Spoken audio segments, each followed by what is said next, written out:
Boa noite a todos. Começando a nova série falando sobre identidade fraturada. Uma das coisas, então, é que uma palavra não tem necessariamente uma conexão com a outra, né? Fratura e identidade. Mas qual é o impacto que você teve, seja na sua experiência de vida? No meu caso, eu vou tratar das questões familiares, agora nesta mensagem, na semana que vem também. Mas quais são esses elementos que impactam a gente de forma que pode quebrar? Que a gente pode carregar pela vida alguma dor, alguma angústia, alguma coisa que nos faz lidar com alguma ansiedade, lidar com uma dor, a gente fica com medo, a gente repete coisas, a gente faz aquilo que a gente acha que era tão errado, que nossos pais fizeram, tão errado, que outras famílias fazem, e de vez em quando a gente se encontra fazendo, repetindo o erro. Bom, é nesse caminho que a gente vai andar hoje, é nesse caminho que a gente vai andar nas próximas 2 semanas, conversando, então, sobre esse tema, identidade fraturada. A gente vai andar nessa série, a gente vai fazer 5 encontros, né? 5 domingos a gente vai falar sobre isso, mas a gente vai ter também podcast no Diálogos da Cidade falando sobre isso também. Então, esse é o nosso assunto e, como vocês sabem, esse é um dos temas que eu trabalho bastante, porque eu trabalho cura pela palavra, e esse é um assunto que é daqueles que são contínuos na minha vida, sempre ajudando as pessoas a lidar com essas questões, seja no aconselhamento, seja no curso que vocês sabem aí, Vacina dos Traumas, que é um dos cursos que eu tenho dado aí. Mas, entrando nessa questão da família, né? A família ela tem uma função poderosa na vida da gente. A família pode ser uma bênção no sentido de desenvolver um ambiente positivo, um ambiente que desenvolve, um ambiente fraterno. Quando eu falei sobre amor, né, hoje, a gente terminou as 14 palavras, né, de oração, 14 reflexões com 1 minuto ou menos, e a última palavra foi sobre amor. E o amor, ele pode ser, nos ambientes familiares, assim, eu não sei se você já sentiu isso, tem hora que parece que o amor é palpável, que está num ambiente onde o amor está transbordando, onde você vê que as pessoas se amam mesmo, as pessoas estão tão atentas a uma a outra e atenciosas, né, no cuidado um com o outro, e você percebe isso. Agora tem ambiente que é familiar, ou ambiente de trabalho que é tão pesado que você não sente amor nenhum. Ao contrário, você tem outros sentimentos ali, outros sentimentos que fazem você querer sair dali logo, que você não tá sentindo prazer de estar ali. Duro quando isso é na família da gente, duro é quando as coisas ruins são na família da gente, e isso não é novidade na história do mundo.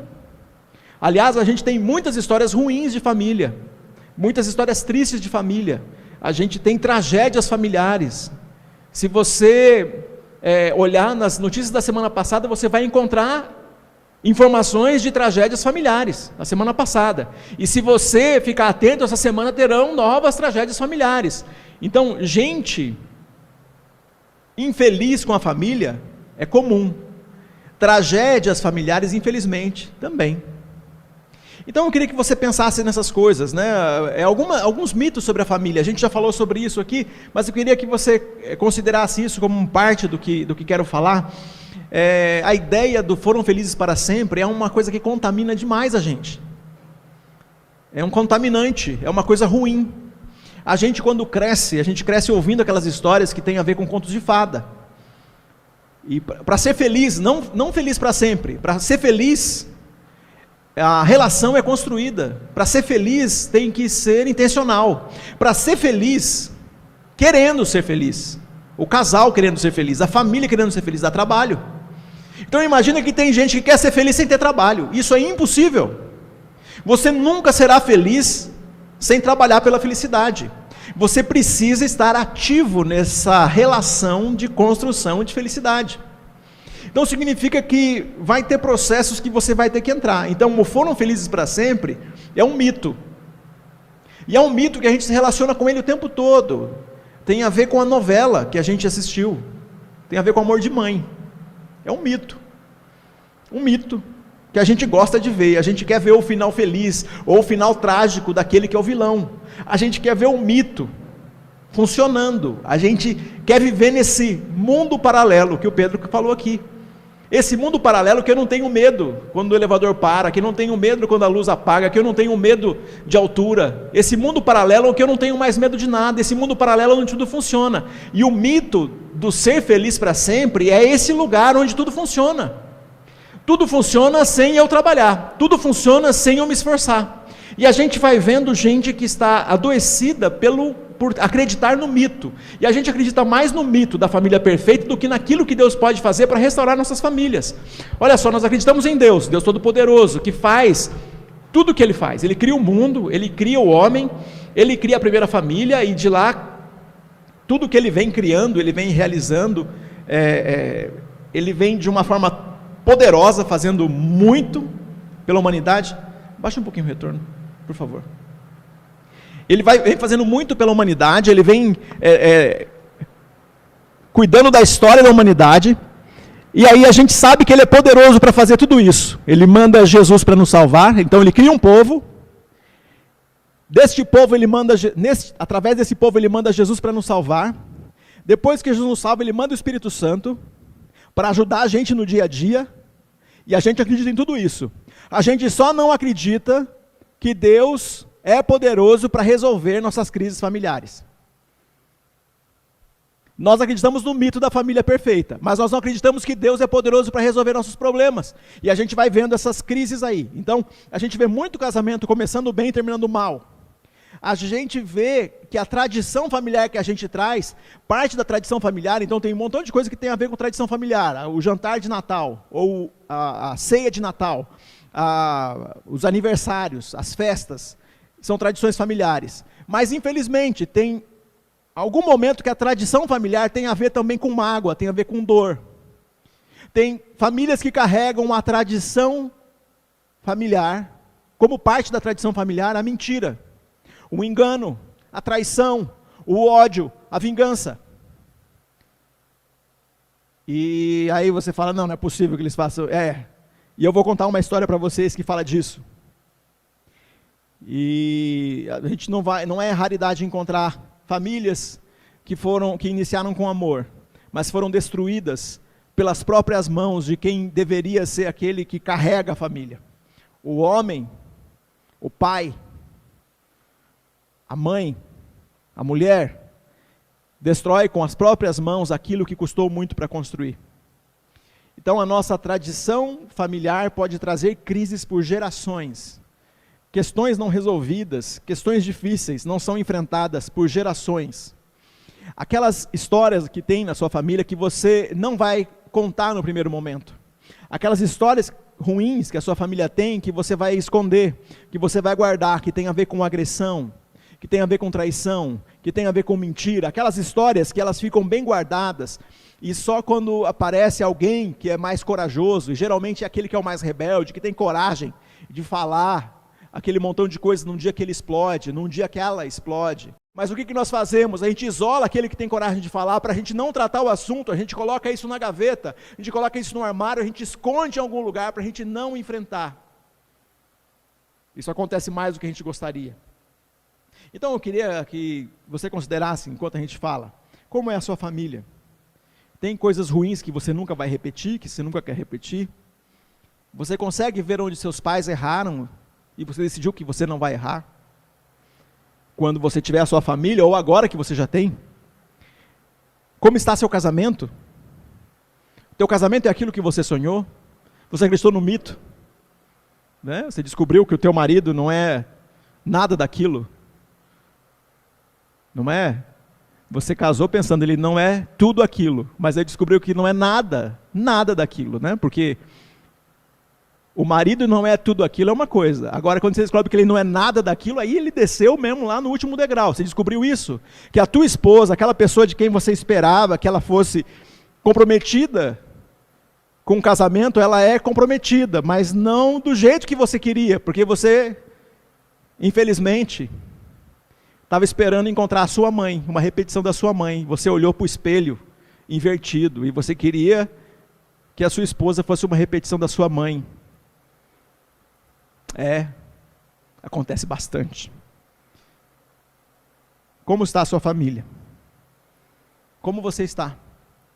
O texto que a gente trabalha aqui, porque se a gente é discípulo de Jesus, e eu não tenho dúvida que muitos de vocês que estão ouvindo são discípulos de Jesus, mudança é natural da vida de quem é discípulo de Jesus. Só não muda, enfim, aqueles que não querem mudar não faz parte da caminhada de discípulo de Jesus. Quem é discípulo de Jesus, ele está num aprendizado que é para a vida toda. Para a vida toda a gente vai ler e vai encontrar novos elementos do Evangelho que impactam a gente. Na caminhada com Jesus a gente vai encontrar coisas que revelam quem nós somos, e a gente percebe coisas novas que a gente precisa enfrentar, aquelas sombras que a gente não tratava, aquela escuridão que está no nosso coração, aquele mundo paralelo que a gente foge. E tem muita gente que está fisicamente em casa, mas está vivendo em um mundo paralelo. E faz questão de ficar nesse mundo paralelo, para que ele não precise lidar com os problemas que de fato existem. Um versículo que vai direcionar a gente nessa jornada, está em 2 Coríntios 5,17, que diz: portanto, se alguém está em Cristo, é nova criação. As coisas antigas já passaram, e surgiram coisas novas. A nossa oração nessa caminhada, nessa série, tem sido, como o Renato falou, uma conversa bem interessante. Cada dia que a gente conversa, a gente fica mais animado de falar sobre isso. Que coisas novas devem surgir o tempo todo, para que o relacionamento que está bom possa ser melhor ainda. O relacionamento que está em ordem possa ficar melhor ainda. Para que a gente seja a referência que esse mundo precisa. É um desafio que todo mundo quer. Agora, para a gente tratar disso, eu vou fazer a partir de uma família de patriarcas, uma família que Deus escolheu para revelar Jesus. Agora, uma coisa interessante. Para mim, isso aqui tratar nesse texto. Eu queria que vocês abrissem em Gênesis, capítulo 24. Eu vou ler alguns versículos saltando aqui para contar a história, né, para vocês. Eu vou contar a história, ler alguns versículos e depois contar a história. Mas eu queria que vocês considerassem isso. Parte da inerrância bíblica é o fato de que nada é escondido. Porque assim, se fosse uma questão humana de escrever uma história aqui, eu não ia escrever que Abraão é um mentiroso. Eu não ia escrever isso. Se fosse uma questão humana, esse cara é quem recebeu a promessa. A promessa de que, através da família dele, seriam abençoadas, seriam benditas todas as famílias da terra. Mas será que precisava revelar tanta coisa assim da vida dele? Será que precisava aparecer tanto detalhe negativo da vida dele? E depois continua. Tem mais coisas que aparecem aqui. Não é nele. Não é dele. É na família dele. É nos netos dele. É no filho dele. É na nora. Em cada geração vai aparecendo esses detalhes. Então, quando a gente tem que olhar para o texto bíblico, a gente tem que sempre pensar nisso. Por que está revelando tanto? Se eu, quando falo da minha família, tenho umas coisas que eu não gosto de falar. E aí a gente tem um texto que é milenar, revelando tanto. Revela tanto porque tem a ver com essa questão bíblica, de trazer as pessoas como elas são. E nesse sentido, que quero dizer da inerrância? No sentido de não estou escondendo ou protegendo ninguém. É um tratado de revelação de quem são as pessoas. E gente que tem coragem de mudar, gente que tem coragem de tratar as suas crises, elas fazem parte da família de Deus. E é isso que a gente vai ver aqui. Então, capítulo 24, primeiro versículo 63. Quero ler com vocês. A gente tem aqui. Ao entardecer, enquanto caminhava pelo campo e meditava, levantou os olhos, viu camelos se aproximarem. Quando Rebeca levantou os olhos, viu Isaque descendo do camelo. No mesmo instante, perguntou ao servo: quem é aquele homem que vem pelo campo ao nosso encontro? Quando ele respondeu: é o meu senhor. Rebeca cobriu o rosto com o véu. Depois o servo contou a Isaque tudo o que havia feito. Isaque a levou para a tenda de Sara, sua mãe, e Rebeca se tornou sua mulher. Ele a amava profundamente e nela encontrou consolação depois que sua mãe morreu. Agora, capítulo 25, versículo 20.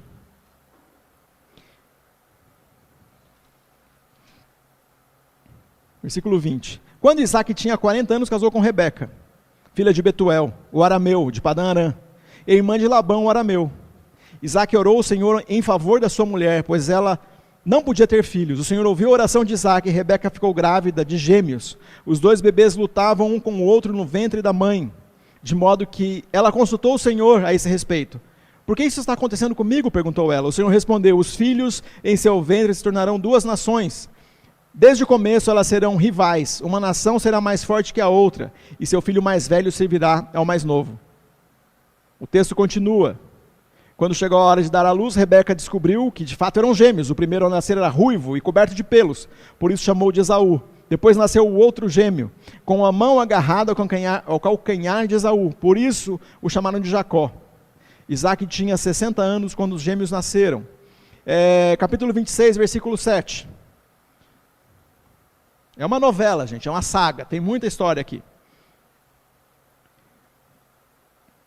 Quando os homens que viviam na região perguntaram a Isaac sobre Rebeca, sua mulher, ele disse, é minha irmã, teve medo de dizer, é minha mulher, pois pensou, ela é tão bonita que os homens vão me matar por causa dela. Algum tempo depois, porém, Abimeleque, rei dos filisteus, olhou pela janela e viu Isaac acariciando Rebeca. No mesmo instante, Abimeleque mandou chamar Isaac e exclamou, é evidente que ela é sua mulher. Por que você disse que era sua irmã? Porque tive medo que alguém me matasse por causa dela, respondeu Isaac. Como você pôde fazer isso conosco? Exclamou Abimeleque. Um dos meus homens poderia ter tomado sua mulher e dormido com ela, e por sua causa seríamos culpados de grande pecado. Então Abimeleque declarou ao povo, quem tocar nesse homem ou em sua mulher será executado. Continuando, 27, o texto todo, né? A gente tem de 27 até o final, a gente tem uma história que é a história dos irmãos, um traindo o outro. Olha só, certo dia Isaac era velho e estava ficando cego, chamou Esaú, seu filho mais velho, meu filho, aqui estou, respondeu Esaú. Isaac disse, estou velho e não sei quando vou morrer, pegue suas armas e arco e vá ao campo caçar um animal para mim, depois prepare meu prato favorito e traga-o para eu comer. Então pronunciarei uma bênção que pertence a você, meu filho mais velho, antes de eu morrer. Rebeca ouviu o que Isaac tinha dito ao filho Esaú. Quando Esaú saiu para caçar, ela disse ao seu filho Jacó, ouvi seu pai dizer a Esaú, e contou o que ele tinha dito. E aí Jacó respondeu, então aí a Rebeca estava explicando como é que ela podia enganar o pai. E acontece toda a explicação, e aí a gente tem no versículo 14, Jacó trouxe os cabritos para sua mãe, Rebeca os usou para preparar uma refeição saborosa, do jeito que Isaac gostava. Em seguida pegou as roupas prediletas de Esaú, que estavam na casa dela, e as entregou a Jacó, seu filho mais novo. Com a pele dos cabritos cobriu os braços e a parte lisa do pescoço, depois entregou-lhe a refeição saborosa, acompanhada de pão que havia acabado de assar. Jacó levou a comida ao seu pai e disse, meu pai? Sim, filho, respondeu Isaac. Quem é você, Jacó? Esaú ou Jacó? Jacó disse, sou Esaú, seu filho mais velho. Fiz o que o Senhor mandou, aqui está a carne de caça. Ele perguntou, como encontrou a caça tão rápido? Jacó respondeu, o Senhor, seu Deus, o colocou no meu caminho. Então Isaac disse a Jacó, chegue mais perto para que eu possa tocá-lo e ter certeza que é você mesmo, Esaú. Jacó se aproximou do pai, Isaac tocou e disse, a voz é de Jacó, mas as mãos são de Esaú.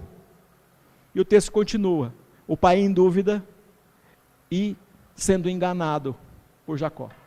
Essa é a história. Mas, olha só gente, vamos recapitular aqui um pouquinho. Primeiro, Isaac era um partido excelente. Ele viveu muitos anos, mas ele estava no auge da sua energia. O correspondente hoje seria ele com uns 20, 25 anos de idade, e rico. Herdeiro de uma família que tinha muitas posses, e um homem de sucesso nos negócios, porque quando a gente vê a vida dele aqui, vê ele fazendo cada vez mais negócios e tendo cada vez mais dinheiro. A outra coisa que acontece aqui é que ele não é herdeiro só disso, ele é herdeiro de uma bênção espiritual. ele é herdeiro da bênção de que ele será o pai de uma grande nação, do pai dele, né? E ele, por consequência, é a partir dele a herança, né, espiritual. E Rebeca foi essa que foi escolhida por Deus. Então Rebeca, ela também era um partidão. Ela era bonita, ela era trabalhadora, quando a gente vê aqui como que ela foi escolhida, a gente percebe todos os atributos, era uma mulher desejável. Tanto que acontece o que eu li aqui para vocês. Então ela tinha todos os dotes desejados, ela era de muitas formas, né, atraente, não é só pela beleza, mas o texto mostra que ela era atraente, e ela era a resposta de oração, porque Isaac orou por Rebeca. E aí a gente tem que entrar numa outra questão aqui, agora tenho que bater nos meus colegas ensinadores aí, que ficam ensinando e pregando e falando um montão de coisa, que falam sobre o namoro perfeito, e a gente tem que orar para Deus dar... não, esse texto aqui, a gente pode usar como uma questão da oração para Deus dar a Rebeca. Mas esse exemplo de família aqui não é legal.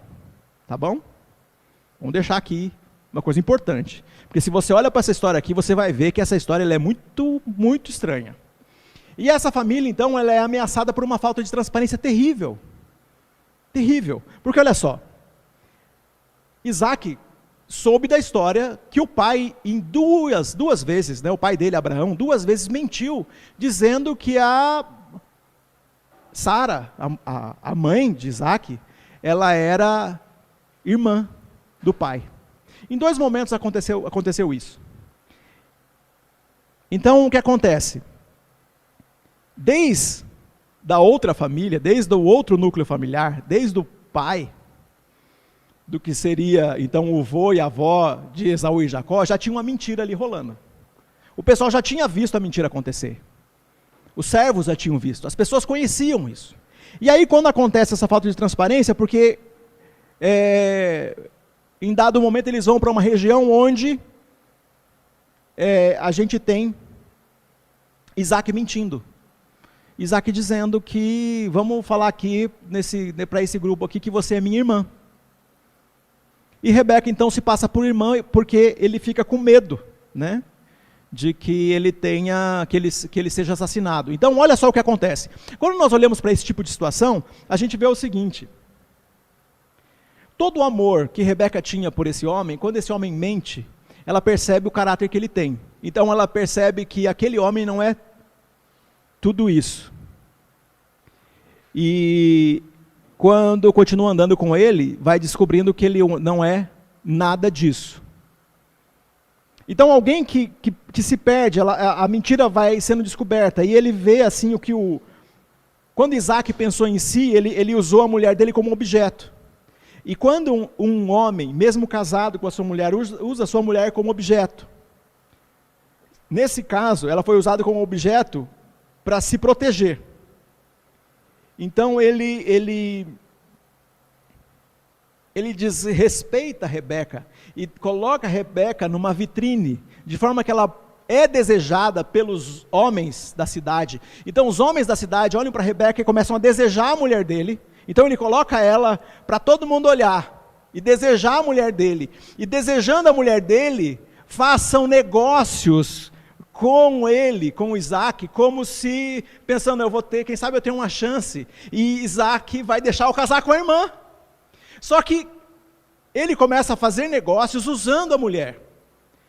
E aquela mulher que, num primeiro momento, admirou e amou o homem, amou esse homem, acaba percebendo que ela está sendo usada, tanto para fazer negócios, como para proteção. Ela vira esse objeto. E esse egoísmo, a negação do amor, acaba com o romantismo. E quantos casamentos a gente vê que ele é marcado por essa covardia? Onde, nesse caso aqui no texto, mostra que eles, na intimidade, no quarto, ele acariciava a sua mulher. Então ele tinha, nesse espaço privado, ele tinha vida sexual, ele tinha vida de atenção, mas era só quando estavam os dois. E quando estava em público, ele não assumia a mulher dele, como mulher que ele amava, como mulher que ele era capaz de dar vida por ela, ou uma mulher que, se alguém desejasse a mulher, ou falasse qualquer bobagem na frente dele, ou fizesse alguma coisa, ele ia protegê-la, como o marido deve fazer.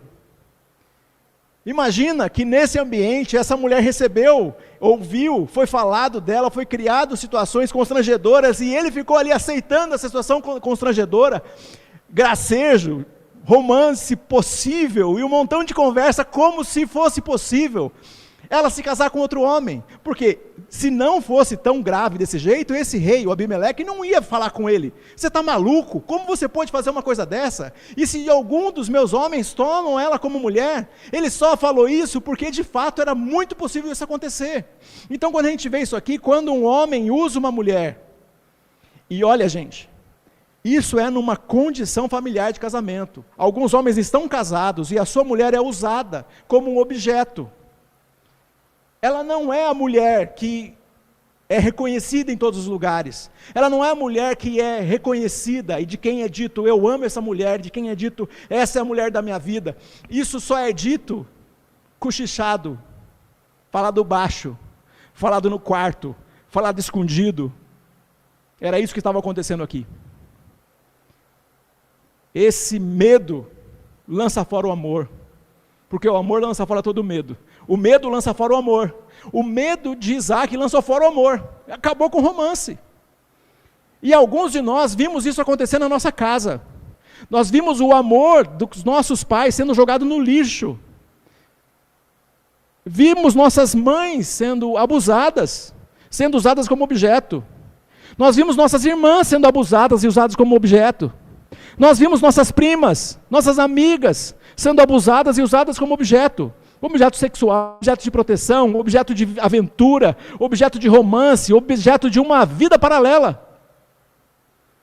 Nós, homens, para vergonha nossa, repetimos isso aqui não é um fato isolado, isso aqui ameaça muitas famílias, isso aqui tem sido dano para muitas famílias, isso aqui é um problema que repete em cada geração, e se você viu isso acontecer na sua casa, pensa se você não está repetindo isso, e talvez seus filhos estejam vendo e vivendo isso. Você seja o dano disso, a tua identidade é fraturada porque você viveu a mentira. Você viu teu pai mentindo, traindo, enganando sua mãe. Você viu, talvez o contrário, porque quando eu fico falando desse jeito, parece que a mulher não faz isso também. Mas pode ser que seja o oposto, as mulheres fazendo isso com seus homens. E isso fratura a identidade das crianças. E algumas vezes, aqui no aconselhamento, vou encontrar alguém que fala, eu vi meu pai beijando outra mulher, e eu nunca mais tirei isso da minha cabeça. Eu vi minha mãe com outro homem. Me lembro, eu recebi um menino de 20 anos no meu escritório, anos atrás. Ele estava chorando, ele passou chorando quase 4 horas. Ele conversou comigo umas 2 horas e ficou na recepção da minha sala ali, sentado e chorando, porque ele viu a mãe dele com outro homem. E depois a gente conversou, e pensou, e orou como que ele ia conseguir falar disso. Como que ele ia lidar com isso. Isso aqui. Fratura da identidade. Algo tão agudo, um impacto tão forte, que afeta a nossa identidade. Eu não quero ser filho dessa mãe. Eu não sou filho dessa mãe. Eu não sou filho desse pai. Eu não quero ser filho desse pai. Esse pai desonra minha mãe, como que eu posso ser filho dele? E daqui a pouco passa o tempo e talvez você seja vivendo uma tensão que te leva para esse mundo paralelo, para fugir dessa história, mas depois você na vida adulta parece que está num ciclo de repetição, e de engano, e as coisas começam a acontecer de novo. A falta de honestidade e transparência afeta as outras áreas do casamento, e nesse caso aqui, a falta de comunicação entre o casal foi fatal. Eu imagino que esse casal começou a se comunicar depois pelos filhos, porque eles fazem escolha dos filhos, né? Eles têm uma predileção. A mãe gosta de Jacó, e o pai gosta de Esaú. Então eu acho que eles começaram a falar assim, fala para tua mãe tal coisa. Esaú, fala para sua mãe tal coisa. Aí ela tem, os filhos também sabem que eles são prediletos. Ao invés dela dizer para Esaú, volta para o seu pai e diz tal coisa, que já seria ruim, ela diz para Jacó, Jacó vai lá e fala para o seu pai. E essa é uma crise de comunicação típica familiar, que quebra as relações, as comunicações não são mais diretas, não tem uma hora que junta a família, vamos resolver isso aqui, vamos conversar e de uma vez por todas resolver isso. Eu como filho, algumas vezes, interferi na relação dos meus pais, ao que eles agradeceram, né? Meu pai já não está mais com a gente. Falei, vocês precisam conversar, olha só o que está acontecendo aqui, vocês precisam conversar. Uma vez foi só uma frase assim, outra vez foi dizendo mais coisas, e ajudando eles a perceber que eles precisavam lidar com isso. E outros momentos, na minha casa, com os meus filhos dizendo, nossa, o que vocês têm, que vocês estão soltando, né?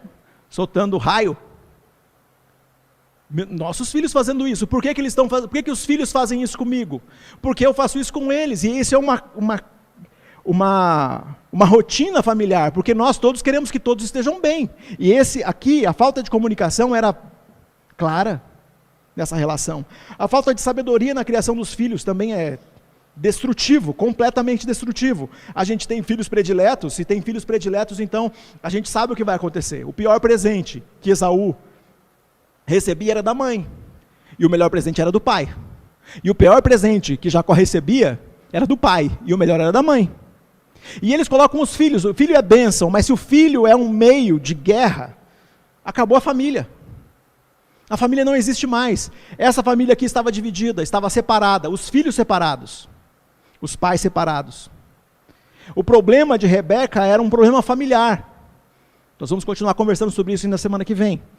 Mas a falta de Deus nas decisões é fatal. A atitude pecaminosa de Isaac. Isaac peca, né, contra Deus na hora que ele quer dar a bênção. E Rebeca também peca contra Deus na hora que ela quer dar um jeitinho. Vamos ajudar Deus, porque Deus não está sabendo resolver os negócios, vou resolver do meu jeito. E a atitude pecaminosa de Rebeca, então, ela age como se Deus não pudesse resolver as coisas, como se Deus não fosse cumprir aquilo que tinha dito para ela no começo. Jacó aprendeu a ser enganador dentro de casa. E quando a gente está olhando para os nossos filhos e falando assim, esse meu filho aqui, ele é mais rebelde do que o outro. Ele aprendeu dentro de casa? A gente tem que se perguntar isso. Você é mais rebelde porque você aprendeu com seu pai e com sua mãe? Por que você é mais rebelde? Por que você é o ou a rebelde? Por quê? Por que você tem um filho que é mais rebelde? Por quê? Pensa nisso. É só o pecado dele? Ou tem alguma coisa que você foi tão agudo que fraturou? Foi tão agudo que você sofreu, que fraturou você? Foi tão agudo que teu filho sofreu, que fraturou a identidade dele, que levou ele para ser uma coisa que ele não deveria ser, que ele não precisava ser? Essa família tem tristes resultados, a gente já sabe. Isaac e Rebeca não aprenderam com os erros, e a família fracassou. Eu não sei quais são os erros da sua família. Você pode pensar como filho, quais são os erros dos seus pais, que você não quer repetir. E você que já tem uma família, quais são os erros que eu estou repetindo? Uma das coisas que nós fazemos, quando Adriana e eu, quando nós trabalhamos com os casais, que estão considerando seriamente o casamento, a gente tem um curso. E uma das perguntas que nós fazemos é, o que você vê no seu pai e na sua mãe, que eles fazem direcionando a sua família, que você nunca vai repetir, que você não quer que aconteça na sua família? O que de bom você vai levar da sua casa, e o que de ruim você quer que fique lá, e você não vai repetir na sua família? O que de ruim você vê na vida do seu futuro marido, que você vê na família dele, mas você não quer que se repita? E o que de bom você vê na família do seu marido, que você quer que aconteça? Essa conversa, olha só que coisa, essa conversa não acontece sem o intermediador. Porque se um casal começar a falar sobre isso, eles brigam. Porque afinal de contas, a gente vive num mundo paralelo de negação de que a família, né, imagina eu falando da família da Adriana e os defeitos que a família dela tem. Se eu não tiver um interlocutor, eu falar assim, não, a gente está falando por causa do curso. A gente está falando porque a Adriana e o Júnior disseram para a gente falar. Porque se for uma conversa dessa direta, você agora decide que você vai falar sobre isso, tem que ter um interlocutor. Porque se você for falar disso agora, você pode começar do nada uma crise familiar, uma crise no relacionamento. E a gente, mesmo fazendo isso, a gente tem alguns dos casais se desentendem muito quando vão conversar sobre isso. Por quê? Um dos dois está vivendo em um mundo paralelo, onde aceita qualquer coisa que o pai e a mãe façam, até coisas que estão erradas. Até coisas estão erradas. Então a família sofre as dores inevitáveis, sofre as consequências do pecado. Isaac, o nome de Isaac significa riso. Isaac não sorriu mais. Um filho de Isaac fugiu, porque a mãe o ensinou a mentir, enganou o pai. O outro filho resolveu desagradar o pai de vez, foi viver uma vida de vingança. E ele também perdeu esse filho. Esse filho foi viver de um outro jeito, que não era o jeito que a família queria viver. Esaú perdeu o respeito pela mãe. O que vocês acham que Esaú sentiu quando soube que a mãe trabalhou para esse engano acontecer? Esaú queria vingar do irmão, mas na real, ele não tinha coragem, era de se vingar da mãe. Porque foi a mãe que propôs o engano, lembra? Jacó teve coragem de fazer, não é que ele não é culpado, ele é culpado também. Mas faltou coragem para Esaú, e falta coragem para a gente falar o que precisa ser dito. Esaú não disse para a mãe, você me enganou. Não aparece para a gente que Esaú confrontou a mãe. Não aparece aqui para nós. O que parece para nós é que Esaú projetou toda a sua vingança contra parte da família. Só o irmão dele. Mas a mãe é tão culpada quanto o irmão. Jacó fugiu de casa. E saiu como mentiroso, traidor, enganador, embusteiro. Deixa em casa uma mãe solitária, um pai enganado, um irmão traído, um fracasso total. Rebeca nunca mais viu o filho que ela mais amava. Isso é consequência. E algumas consequências do que nós vivemos, a gente precisa enfrentar. A gente precisa lidar. E talvez você tenha na sua família histórias dessas que passam pela traição, pelo engano, pela vergonha, pela mentira. Gente, essa família aqui, é dessa família aqui que vem Jesus.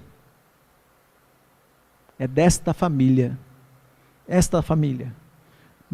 Se a gente falar do tataravô, né, a gente vai colocar muitos tás. Mas a gente chega lá, no vô e na avó de Jesus. Só quem tem coragem de se arrepender, só quem tem coragem de restaurar, só quem tem coragem de enfrentar, só quem tem coragem de tratar com perdão as coisas, consegue viver na família de Jesus. Discípulos de Jesus usam perdão para restaurar aquilo que foi fraturado e quebrado. Se na tua família tem coisas quebradas, gente quebrada, tem gente quebrada na sua família, você quebrou alguém pelas coisas que você andou falando, você foi duro demais, você traiu alguém, você mentiu, você fez de conta que você não estava vendo quando alguém estava sofrendo, você pode restaurar, você pode pedir perdão, você que sofreu o dano, você pode perdoar, ainda que ninguém venha falar com você, você pode perdoar. Se não chegou a consciência ainda para aquele que te feriu, você perdoa, para que você não continue envenenado pela vingança, como aconteceu com Esaú. A gente vai continuar falando disso na semana que vem. Mas que você não continue envenenado, não deixe o veneno manter o que está quebrado em você. Não deixe o ódio manter você quebrado, você machucado, você dolorido, você angustiado. Você angustiado, dolorido e machucado, vai fazer aquilo que o Renato falou para a gente no começo. A partir dessa dor, você filtra tudo e faz uma leitura errada do mundo e das relações. A partir daquilo que você está sentindo dor, você filtra tudo e vive em um mundo paralelo. Você sempre acha que alguém está te enganando. Você sempre acha que alguém está te traindo, alguém está criando uma situação de dano para você, que vai trazer consequências. Então, volto para as perguntas do começo. Como que está a sua família? Será que tua esposa, teu esposo, eles estão fraturados pela forma como você tem tratado? A indiferença com que você trata seus filhos, sua esposa, tem fraturado as relações? Tem fraturado de um jeito que precisa de cura? Será que o jeito que você tem tratado o seu casamento é uma relação sem transparência? A forma com que você vive na sua relação familiar é como quem não tem compromisso? A infidelidade talvez esteja por aí, batendo na porta. As brigas e mágoas estão sempre sendo jogados como uma granada um no outro, né? Acontece um desentendimento e alguém já joga aquela granada. Acontece o desentendimento e aquela história de 5 anos atrás, a granada volta a ser atirada. Aconteceu um desentendimento e o ataque é contínuo. A mesma coisa que já foi perdoada é sempre repetida, e sempre repetida, e sempre repetida, como se o perdão de fato não tivesse entrado e curado aquela fratura. Como seus filhos se relacionam? Eles estão repetindo coisas ruins que você viveu ou fez? Como que está a reverência a Deus a partir de quem você é e aquilo que você faz? Nossa casa é o primeiro lugar que Jesus quer entrar e quer mudar. Ele quer mudar o mundo. Uma pessoa de cada vez. Uma família de cada vez. Uma casa de cada vez. Ele vai mudar o mundo. Ele está fazendo nova todas as coisas. Uma pessoa de cada vez. E agora, nesse momento que a gente está vivendo de tanta dificuldade por causa da pandemia, as relações se intensificaram. A gente está mais tempo dentro de casa, mais tempo com nossos familiares, mais tempo com nossos parentes. E que esse tempo seja aproveitado para que a cura do Senhor venha e cada fratura que aconteceu seja resolvido. Quero orar para que você, mais uma vez, você que é papai e mamãe, consagre seus filhos ao Senhor. E quero orar por você que é solteiro, que ainda não tem filhos, que em nome de Jesus você consiga ter uma visão que vai além do alcance para ver as consequências do jeito que seu pai e sua mãe trataram você, para que você não repita o que eles fizeram de ruim para você, para que você aprenda com aquilo que aconteceu, para que você tenha coragem de perdoar e lidar com o passado, os danos que você sofreu, para que você não repita isso nos seus filhos que virão, para que Deus esteja abençoando você, que o teu casamento esteja no altar, que os teus filhos estejam no altar, que os teus filhos vivam aquela relação com uma mulher que todo mundo sonhava, né? Todo mundo desejava a Rebeca. Isaac também. Isaac orou por ela. Mas olha só, começou bonito e terminou triste e feio. Olha só que coisa. Então, quando a gente olha isso aqui como referência, não é uma referência boa. Nossas relações é para começar bem e terminar bem. E se fosse para escolher, não é assim? Começa ruim e termina bem. Não era para ser desse jeito? Se é para escolher? Porque essa aqui começou bem e terminou mal. Se é para escolher, que comece ruim e termine bem. Agora eu quero terminar uma coisa dizendo para você, se está ruim, em nome de Jesus, hoje começa a restauração, a solução, para terminar bem. Quero orar com você. Senhor Pai Todo-Poderoso, faz a boa obra que o Senhor já começou na cruz. E a tua boa obra em cada família, em cada pessoa. Nós queremos usar nosso fracasso e nossa dor como um tipo de professor, como um tipo de mestre, como um tipo de ensino, de forma que a gente não repita. A gente não quer fracassar como fracassou alguém da nossa família, olhando para o fracasso de alguém da nossa família, que pode ser o nosso pai, nosso avô, nosso tio, olhando para aquele fracasso, nós não vamos repetir. Em nome de Jesus. Olhando para o fracasso que talvez nós mesmos tenhamos vivido e passado, nós não queremos viver. Senhor, que a história dessa família aqui, de restauração, como nós vamos ver na próxima mensagem, repita na nossa família. Que hoje comece o dia da cura, o dia da restauração dessa fratura, que afeta, talvez, as pessoas que estão ouvindo aqui, conseguem ver, conseguem compreender que a família e o ambiente disfuncional onde cresceram trouxe dano e trouxe sofrimento, e agora querem, em nome de Jesus, tratar isso de uma vez por todas. Que haja cura na família, na vida de cada um que está ouvindo essa mensagem. Em nome de Jesus. Amém.